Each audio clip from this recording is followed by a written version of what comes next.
guys, it's Joanne. Welcome back to my channel.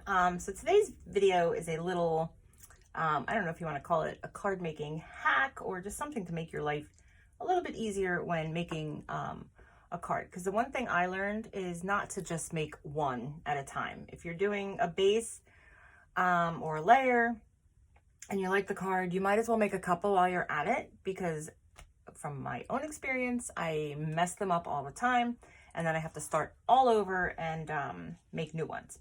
So all I did was take a piece of 12 by 12 cardboard, and this isn't anything purchased. This was just a piece that came in some packaging that I had. You could even take, just a cardboard box and cut it down. This was a 12 by 12 piece.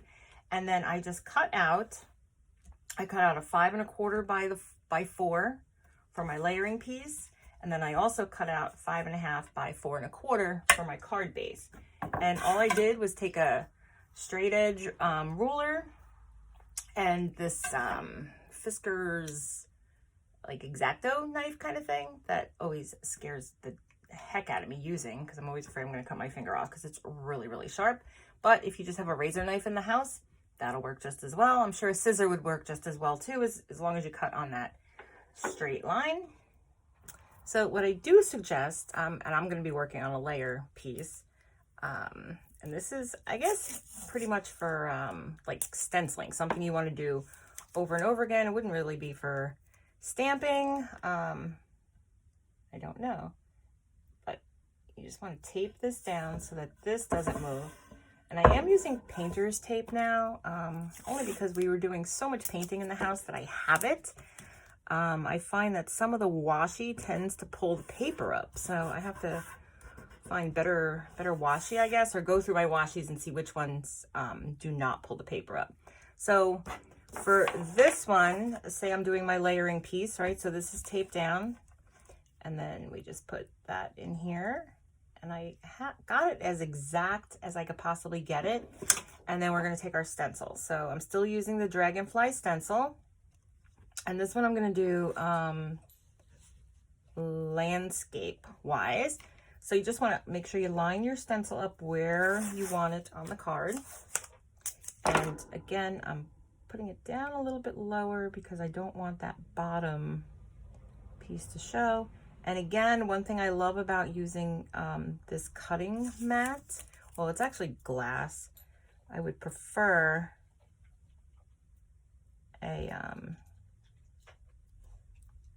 like an actual, I don't know what they're made out of. But see, when you put the stencil down, then as you, guys, that didn't work. Hang on. Why didn't that work? All right, let's try it again. Maybe. So, right, so that's going to sit in there. Maybe I need to tape this down a little bit harder to the board. And this is not my idea. I did see a card maker do this. Okay, so that's going to go right in there, and then we're going to try this again. So we're going to line it up, and then we're going to tape it down. But maybe I'm not going to use as big of a piece of tape, or maybe this tape just won't stick to the stencil. So maybe we got to push it down. This is the blue painter's tape. I've seen a lot of crafters using the, okay. So see, we can just open it up and do that. So let's just do something here. Is that the right size? Okay, because I do have some layers and bases cut out already. So we're just gonna come in with this green, and I'm just gonna show you real fast. Oh, and I lost a little nubbin off the bottom. Again, they keep falling off. So we're just going to come in here on the base, and we're going to make this grass nice and green. And I'm still holding everything in place. You can never be too careful in making sure your project is even and that. Now, ideally with this card, I want to come in with another, I want to move this stencil so I can come in with another layer of this grass a little bit lighter. But for now, since we're trying to make more than one card, because every time I make this card, guys, I mess it up. Yesterday, if you watched the video I uploaded, which was very long, and I apologize for that so much. That will never happen again. I messed it up in the embossing in the end. Okay, so look, we do our stencil. Everything's still attached. We can pull out this card base. All right, because everything's attached. We can throw in another one. Flip our stencil back up. And then continue on the next card. So we're just going to do this green.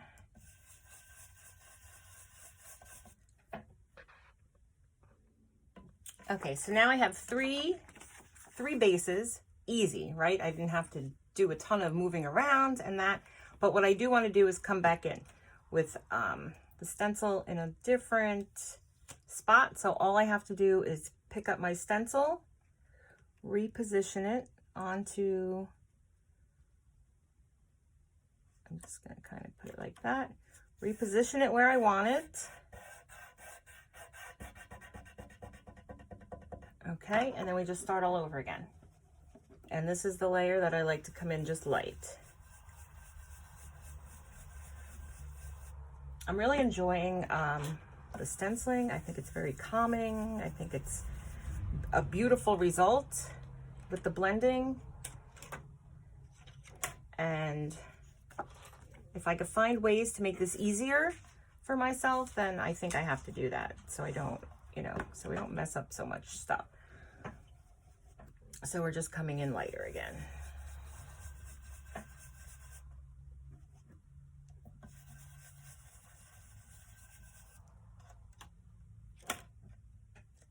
And just look how pretty that is. Just the different, it just gives so much more dimension to the grass by doing that lighter color. So, all right, guys, I hope you enjoyed this video. I hope I gave you an idea for when you're stenciling. And I will see you in the next card making video.